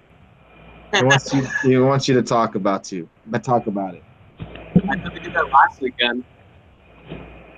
Oh, we did not talk about it very much. It was very short and sweet. Yeah, we can do it real quick. So Do a little 5-minute preview. There you go. 5 minutes. yeah, Red Sox fan. yeah, Dominion was fucking awesome. I mean, this takeover was great, but obviously the bias. I mean, Dominion was the best event this year. You had some great matches. I mean, the big ones to talk about, of course, was the three. And the first three, like, you have Oscar versus Takahashi, Naito, Jericho, and obviously Omega Okada. I thought Takahashi and Oscar was really good. I still think the finals of Best of Super Juniors was the best match with Takahashi and Ishimori. This was a really good match. I mean, you have the story of Oscar pretty much trying to kill it, like sacrifice his body to actually win. And Hiromu Takahashi's crazy madness actually like destroyed, like overcoming it. So it was good. I think Takahashi could be a big star when he goes to the heavyweight division. It'll be good for him. And Jericho Naito, I mean, that was a match big for so many reasons. I mean, we had a great build-up as usual. Jericho was just killing it at the heel. Dave and I talked about this. It was just such a different match. It was just brutality. It was Jericho without the corporate chains. So I think Jericho winning the Intercontinental title definitely brings up New Japan stock even more. So it's great. It's great for the rest of the world. I mean, it means Jericho does more stuff with New Japan. It's awesome. And as for the main event, I mean, shit. Is it the greatest match of all time? I disagree, but it's definitely one of the, if not the best match I've seen in a while. And it was a great ending. I mean, you had Omega actually like finally winning and forming the Golden Elite, so it's good. It was good to imagine Tony's face when he realized, oh shit, Okada actually lost. So there you go with that. So I'm sure Red Sox, you have no idea how much I imagined that reaction. He won. How long until he wins it back, though? That's the question. No, but I think the big takeaway outside of Omega being based in New Japan now is for global expansion. So it goes back to us always talking about like WWE and tonight Triple H like talking about all this competition, and yeah, and then obviously we have Jericho, who I think at this point we can't deny is a GOAT. What about you guys? Jericho is a GOAT. Omega and Carter 4 gave us one of the best wrestling calls with Hook the Leg. Yeah, Callis freaking out. Hook the Leg was amazing. Yeah, Tony, do you think Jericho's a GOAT? Oh, yeah, I told you he's on my top 5 Mount Rushmore of wrestlers. No doubt. Yeah, how do you not make him honestly say he's the GOAT? Because look what he's doing at his age right now, out there performing with top, not just guys in, but top guys in the wrestling world. Yeah, in New Japan, young guys, Naito, I'm not sure how old he is, but Kenny Omega and Naito, those guys are guys still in their prime, and he's out there having really. And Naito and Jericho is way better than Omega Jericho, in my opinion. All right, so Brandon Catino, Mr. The Mechanic, has joined us tonight. We'll be taking more phone calls tomorrow. RJ, you're more than welcome to call in tomorrow as well, and others. Like I said, if you want to call in, you just can give me your phone number, and I can call via Skype. Or if you want to join us on the Google Hangout, you just got to have Google Hangout, and you send me your email, and I'll send you an invite to the show like I did with Brandon here. So how you doing tonight, Mr. Brandon Catino? I'm well, man. How are you doing? Doing good. Welcome to the show tonight. Thank you for joining us. Give us some of your thoughts on NXT TakeOver tonight. Man, I thought it was good. Really, I thought the whole show was good. As you saw in the chat room, I put 5 stars. I thought it was good, top to bottom. I really had no complaints. There were just certain people who I would rather go over, but other than that, man, matches were good. Like I said, no really complaints on anything. I thought was just a bang out show. Okay, so now I know you're very high on Velveteen Dream. So what did you think of his match with Ricochet tonight? Oh, I told you, man. Hands down, dude, that was match of the night. And also, too, I tell you, that's my pick for match of the week. And, like, you know me, man, I'm a big AJ Styles fan, but I'm going with Velveteen Dream and Ricochet. To me, I'm already putting out there they're going to have the best match of the weekend. So I don't even think AJ Styles and Shinsuke are even going to come close to it with the last man standing match. Wow. Oh, we're throwing it out there. Okay. All right. Anything you said nothing really you did not like on the show. What are your thoughts on Mrs. Shayna Baszler? I have never really got your thoughts on how you think of her in NXT, because she's a former maybe UFC MMA fighter I'm cool. herself. I'm cool. I'm cool with Shayna Baszler like doing her thing because like unlike her good buddy Ronda Rousey, Shayna Baszler has been wrestling for a while. Like also her MMA coach was Josh Barnett, which of course he's done wrestling in Japan, so he's trained her a little bit. So I'm saying like she's somebody who has put the time in, who's put the work in. Like I don't mind her. Like I remember when she first came out, I was telling you guys that I felt like she could have been the female version of a Samoa Joe. She has, if she just get her mic skills up a little bit more, but but in the ring wise, she can just take people out. Like I was kind of shocked. On NXT when they were throwing out, Nikki chants about like, oh, Nikki's gonna kill you to her, and I was like, oh, it should be kind of the other way around, where like she's gonna kill you. But hey man, fans like who they like. Oh, definitely, that's for sure. Dave, you have any questions for Brandon before we move on or anything like that? No, I get more like a statement to what you guys are just saying about Ronda. I mean, if it wasn't for like the internet, like how it is now with Ronda and how everyone loves all these indie stars, I think you look at someone like Goldberg, it's just kind of a similar situation to what Ronda was really put into. And look what kind of star he turned into. I think Ronda's doing okay for her. I was a big critical of her at first, but I think she's doing good, if not better, than what Goldberg was doing at that time. But it's a different time, too, in different eras, because no one really knew a lot about Goldberg, and he was just this monster badass. But with the internet and how everything is now, everyone knows everything. So I don't think Goldberg would work today. That was my statement about that. That's like I think we got that with Ryback getting a try, and I think we saw how that went. Yeah. Yeah, feed me more. Yeah, feed me more. Oh God, feed me more stuff. Welcome back, Alex. I know you had to step away for a quick second. You have any questions or anything for Mr. Brandon Catino, the mechanic in the house tonight? What's up, man? What the hell is Money in the Bank going to do tomorrow? Exactly, and you know what? Like I was thinking about it. Like I know how we always like I feel like I always tell people like. We always think like, oh, NXT. Well, I know we always say NXT is better than WWE pay-per-views, but it's the same weekend. But sometimes I feel like we got to look at it in a different lens because one, Money in the Bank is going to have more matches, so it's kind of going to be like, all right, that some of those matches are going to be good and some of those matches are just going to be crap. And then also too, when you look at NXT, with the pay-per-views, they're really going to put their best people on that card. Like they don't put everybody on there like how a WWE pay-per-view does. Like it'll be like a throwaway match in there. But NXT is like tonight, there's only 5 matches it was. Like that's why like with Tony when you were talking about the women's match going after Ricochet and them, well it's like, well, where else are they gonna go? There's only 5 matches. Mm-hmm. So anywhere else they go after, you're gonna be like, oh, what are they doing? Because saying the NXT title match was good. Like me too personally, I didn't think it was gonna be that great, but it actually turned out like real good. I really liked how I really did like how Lars and Alistair worked together. But it's the same thing like you're saying. There's only 5 matches, so like the only thing they could have did was make the women's match the first match to start it off. But then again, it's like that's not the match you really want to start off because it really wasn't that. It wasn't that like exciting entertainment like that to get everybody going. And on the other side, you see tomorrow we're going to get like 6 hours of main roster WWE. So it's kind of hard to find that fine balance when you're booking these type of big shows.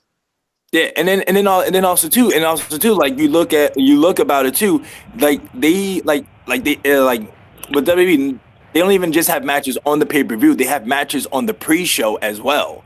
So I'm saying, so there's like going to be like 8 matches on the pay-per-view, but then like you throw in like 9 or 10 just on the pre-show. So like saying they're just they have a lot of people, so they're just putting matches out there. While NXT is like, hey, we can just do 5 matches, or we could just do 4, and then all these matches can really take as much time as they want, because no match on NXT is going to be 3 minutes long like how it would be on the WWE.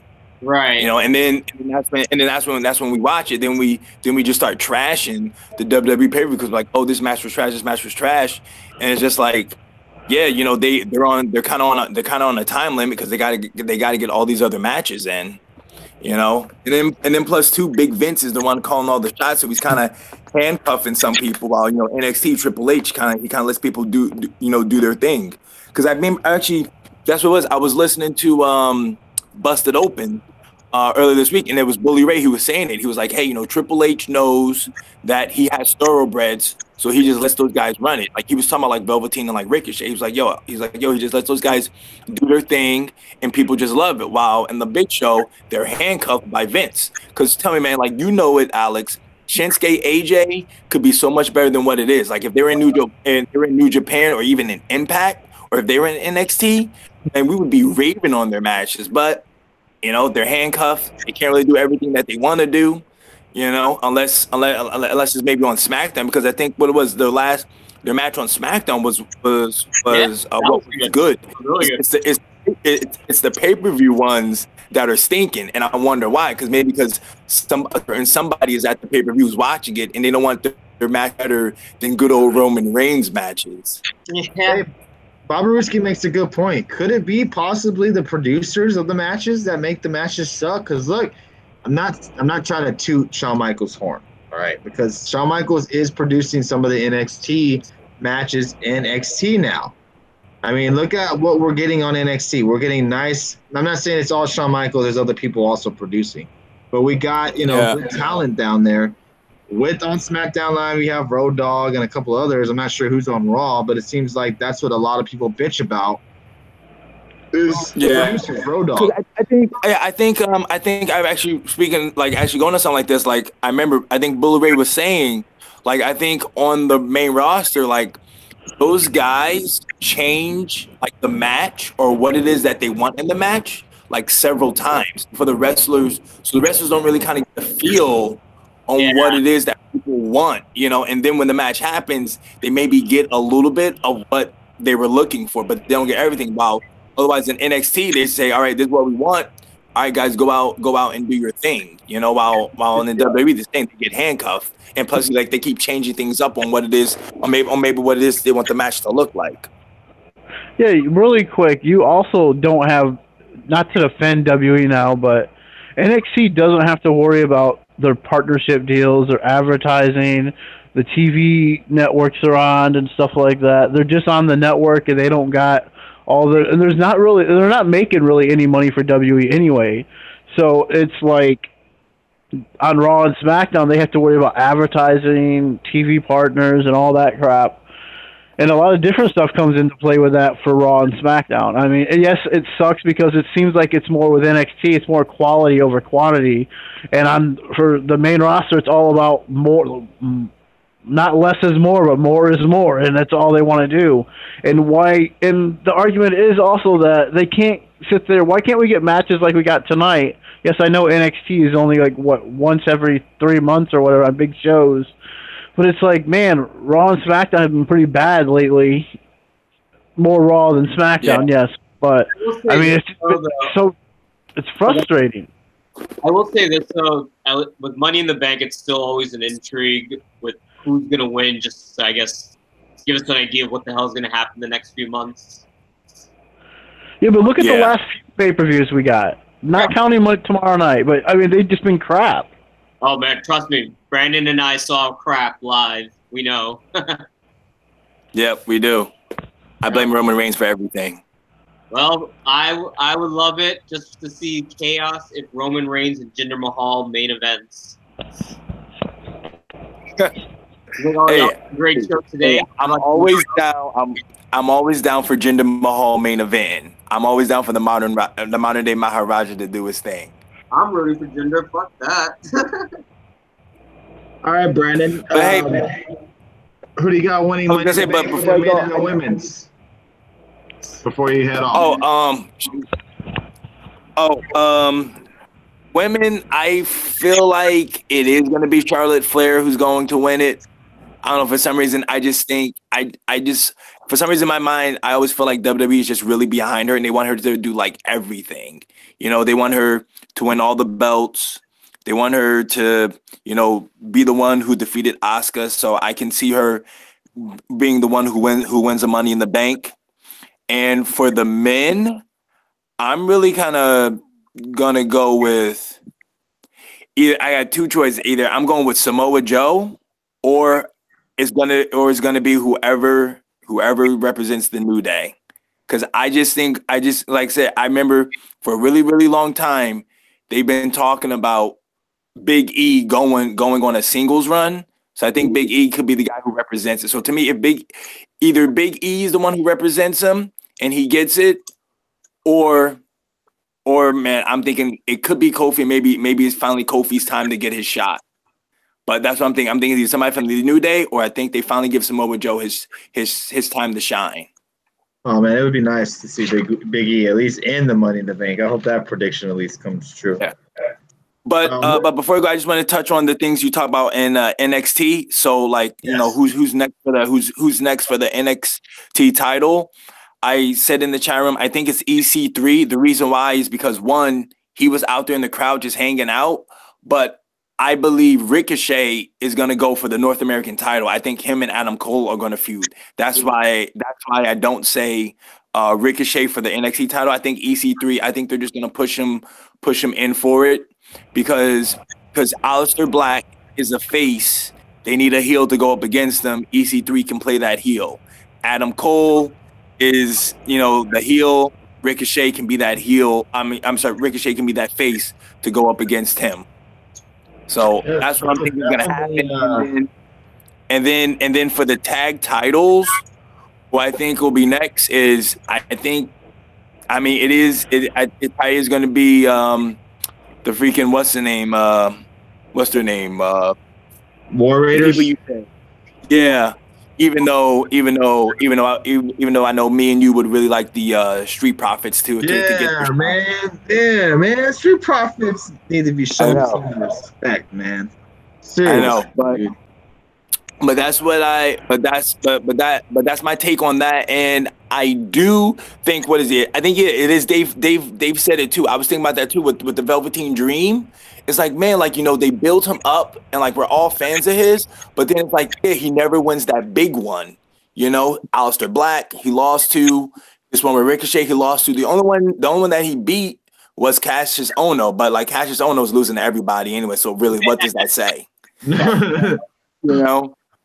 So like that's like that, but that's like my thing that I was thinking. I was like, man, like what's going on? Because I remember I told you guys for the North American Championship, I thought Velveteen Dream was going to be the one to win it. The reason why I thought he was going to win it was because he was a homegrown guy. You know, he was on Tough Enough. He went through NXT Performance Center, everything like that. While like Adam Cole, Ricochet, EC3, and all them are outsiders. Something for their first title, they're going to want to give it to a homegrown guy, let him grow with it, and let that build his spotlight even more.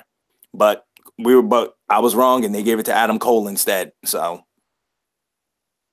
yeah, Dream did well tonight for himself. So I mean, I'm curious to see what they do next for Velveteen Dream. It's going to be very interesting, to say the least. So, yeah, should we expect you to be calling in tomorrow night, or are you just going to be peeking in tomorrow night? It depends on the time, because Monday morning I gotta be up early to train. So I guess it depends on how late we go. So I'll call in if I can. If not many people are calling in and you know we get good around a certain time, or otherwise that I'll just have to listen in. Of course, man, and we do appreciate you calling in tonight.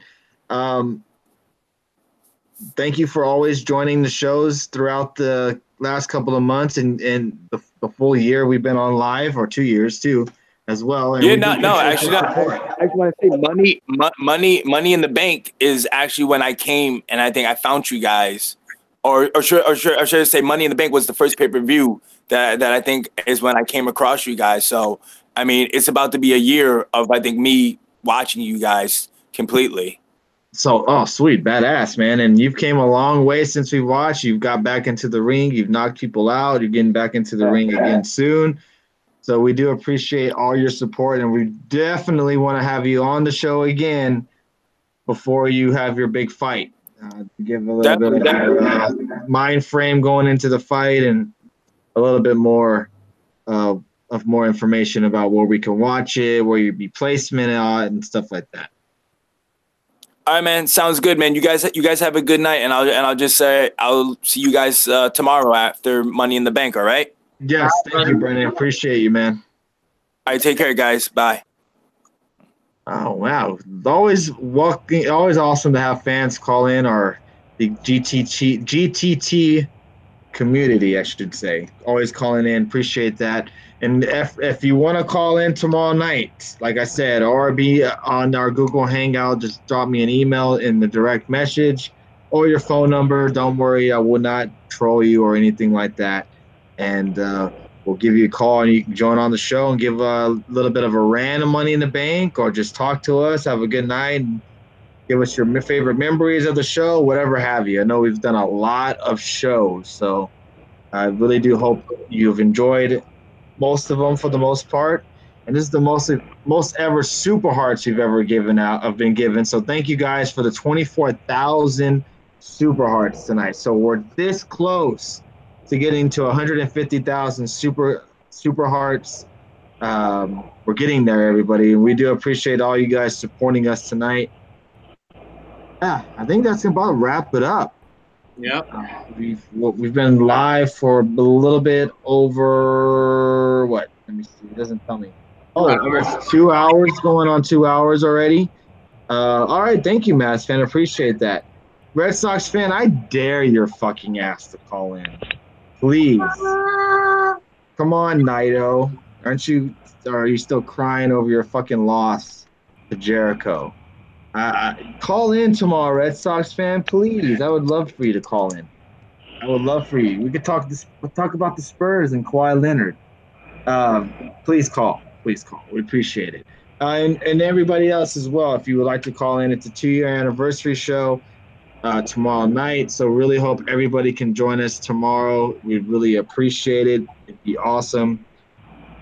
Any last comments before we're back live tomorrow night after the Money in the Bank? Alex. No, it was a great night tonight, so let's see how tomorrow goes. We're either going to be ranting or praising it. All right, last chance. You changing your Money in the Bank winner. You said you had Samoa Joe. Do you still have Samoa Joe walking out as the Money in the Bank holder? Yes. Dave, any last thoughts? Yeah, really quick on what Brandon was saying about Ricochet and Adam Cole. I hope that doesn't happen, because you know what that's going to lead to, and that's going to lead to Undisputed Era interfering in the match the whole time and then costing Ricochet the match. So that's what that'll lead to. And I know I said Natalya because everyone else did with you guys. I think I'm going to go a different route again, because I don't like Natalya. I don't want to say her again, because she might not even be on the card tomorrow. Who knows? But, I mean, I still think Strowman's going to win, and I think it's going to be Lana. All right, I still have Rusev winning the men's Money in the Bank. Which match do you think will main event tomorrow? That's easy. Dave? Jinder and Reigns. Jesus. Alex? I'll go Styles Nakamura. I hope so. I usually you do not see the men's Money in the Bank, because you want to have that kind of a tease of a possible Money in the Bank cash in. So I'm gonna go with the world title. World title will main event tomorrow night. Yep. At least I hope. So thank you, everybody, for joining us tonight. And y'all's support for our show is unbelievable. We're almost at 900 followers. I think we got up to like 3,000 viewers, almost 3,000 total viewers tonight. I don't know where we would be. Like I said, I repeat myself every week when it comes to thank you. I don't know how else more I can say thank you enough, but to do a giveaway tomorrow night. So we'll be doing a giveaway tomorrow night. We'll be taking some calls, and it's been great shows the last couple of weeks because of your guys' support and you guys coming in here and sharing the broadcast, inviting your friends, inviting your followers, sharing us on Twitter. Y'all do so much for us to support our show that, we want to try to thank you guys. And starting next month, when Alex has to leave the show, because he has a little bit more important things he has to do, just a little.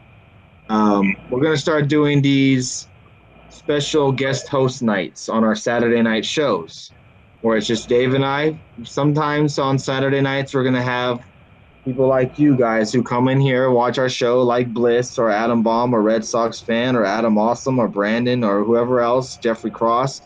All these guys who come in here and support our show, we're going to have guest co-hosts. So every Saturday night, if you want to join us, be a co-host, you got to be available, of course, and shoot the shit with us. You got to have Google Hangout as well.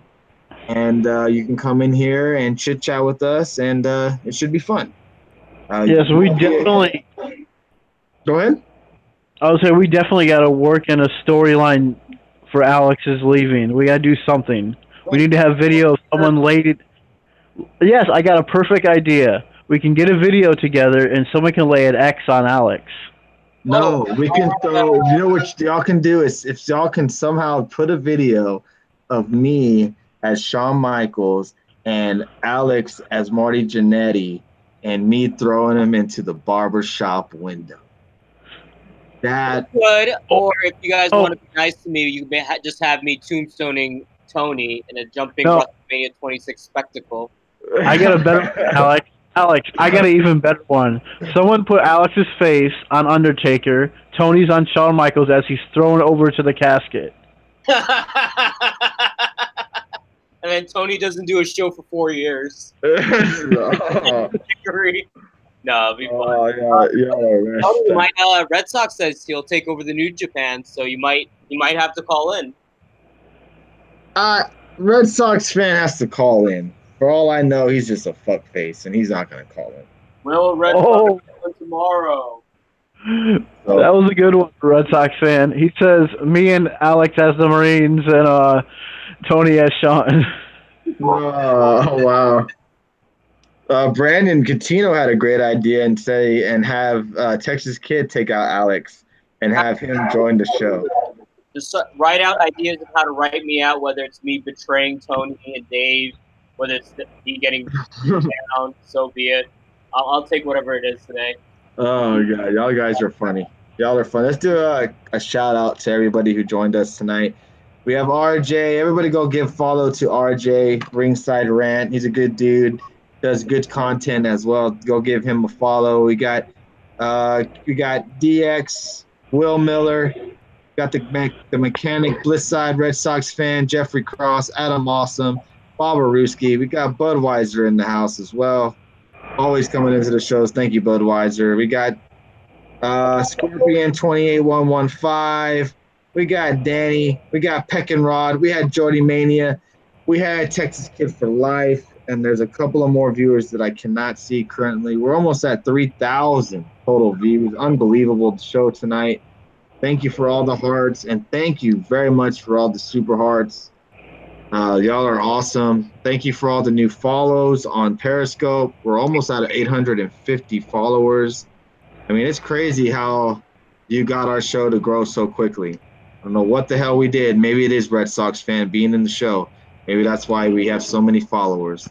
But we do thank you guys very, very much. Tomorrow night, giveaway, Money in the Bank results. 2-year anniversary show. Unbelievable, folks. Thank you guys again for joining us. Go follow us on YouTube and Twitter. And if you're new, follow us on Periscope because we want to see you tomorrow night and have a great Sunday. Remember, 4 hours, Money in the Bank? Well, not 5 hours. Starts at 6. Is it 6 Eastern or 7 Eastern it starts? 6. The pre-show starts at 6.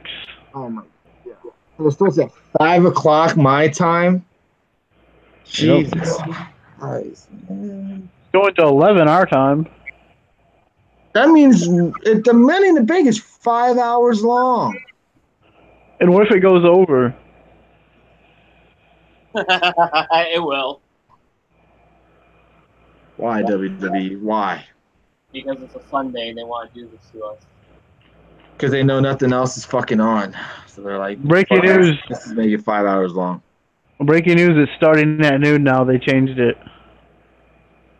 Didn't they do a WrestleMania where like the pre-show started like at 2, or like they did like pre-show cut-ins like for like since noon they would just cut into pre-shows on the network? It was now like WrestleMania 30. 30. They had like a 4-hour pre-show. It started like at 4 or something like that.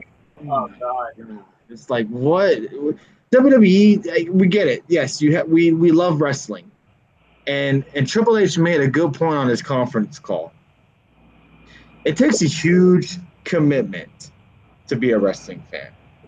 It takes a huge commitment because my God, there's so much wrestling to fucking watch. So many companies, so much stuff. Red Sox fan, I love WWE, but I love other companies too. Fuckface. All in them all, asshole. How about that? How about that? Very huge. It runs my whole life. Yeah. No. First things first, Bob Ruski, is to admit when you have a problem. Right there. Wrestling is definitely your addiction. And guys, it's not only the wrestling on TV. I'm sure all of us do this too. We all listen to wrestling podcasts as well. Yeah. Oh yeah, definitely. Check out AJ Styles' podcast on the Bruce Pitcher Show. It's pretty good. Very interesting insight on the Claire Lynch storyline. What's up, Phil? How you doing? So we'll be live tomorrow night, right after right after Money in the Bank ends. A little bit, about 5 to 10 minutes, so everybody can set up. Well, thank you, Adam. Awesome. That means a lot, man. Appreciate that. Thank you. Appreciate that, dude. I think Red Sox fans said the same thing, like you did today. Man, Red Sox fan.